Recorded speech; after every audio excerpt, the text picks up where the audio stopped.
দর্শক, আমরা আজকে চলে আসলাম তরমুজের ক্ষেতে। এবার তরমুজের ফলন কেমন হয়েছে সেটাই আজকে জানার জন্য আমরা চলে আসছি। তো আমরা এখানের একটি ভাইকে পেয়ে গেলাম যারা তরমুজ দেখাশোনা করে এবং এখানে যারা চাষ করে। ঠিক আছে, আমরা এই ভাইটির সাথে আজকে কথা বলবো। আপনারা আমাদের সাথেই থাকুন। ভাই, আসসালামু আলাইকুম। ওয়ালাইকুম আসসালাম। আসসালামু আলাইকুম ভাই। ওয়ালাইকুম সালাম, কেমন আছেন ভাই? আলহামদুলিল্লাহ ভাই। তো ভাই আপনি এবার ভালো আছেন? আপনাদের, হ্যাঁ ভাই ভালো আছি। তো এবার আপনাদের তরমুজের মানে কীরকম? আলহামদুলিল্লাহ, তরমুজের ফলন অনেক ভালোই হয়েছে, কিন্তু বাজার অনেকটাই কম।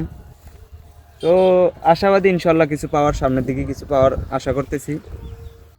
এরকম কাঁচা বাজার সময়তে খারাপ হয়, আবার সময়তে ভালো হয়ে যায়, সে হুম। আশাবাদী করি। এখনো পর্যন্ত মাটি তরমুজ আছে, যদি আল্লাহ পাক যদি রাখে ভাগ্যতে, তোলে ইনশাল্লাহ ভালো কিছু পাওয়ারই আশা করতেছি। ও আচ্ছা, একবার তো বেচা দেন না এবার, এবার জি না, তরমুজ? একবারও কাটা হয় না, কিন্তু কাটার মতো সুযোগ ছিল, কাটি নাই, বাজার কম ছিল। হ্যাঁ। তার জন্য এখনো মাঠে ঘুরাইতেছি। যদি বাজার বাড়ে তাহলে চিন্তা ভাবনা করবো যে কাটা নেওয়ার জন্য। ও আচ্ছা, তো এর তরমুজগুলো একটু দেখান কাছে গিয়া যে কিরকম হয়েছে এবার তরমুজগুলা। আপনার এই তরমুজটা আপনার সর্বনিম্ন 15 কেজি আছে। এটা? হ্যাঁ, এই তরমুজটা সর্বনিম্ন 15 কেজি আছে। তো এই এই তোর, 15 কেজির মালটা যদি মনে করেন যে 500 টাকা করে বিক্রি করা যায়, হ্যাঁ। তাহলে মনে করেন যে যে কোনো যারাই ফসল করছে সবাই মনে করেন যে ভালো কিছু পাওয়ার আশা করতে পারে। আর যদি আর নিতে হয় তাহলে ভালো কিছু পাওয়ার আশা করতে পারে না। তো এটার দাম 500 টাকা হবে তরমুজ, এটার দাম?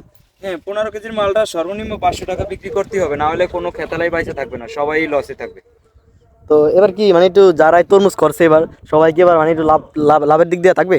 না, প্রথমে যারা মাল বিক্রি করছে ওরা লাভের দিকে নাই, ওরা চায় চালানে পাইছে, মোটামুটি যেটা খাচ্ছে অতটুকুই পাইছে, কিন্তু তার চেয়ে বেশি কিছু করতে আশা করছে, অনেক আশা, আশা অনেক বড় করছে, কিন্তু কতটা বড় হয় নাই।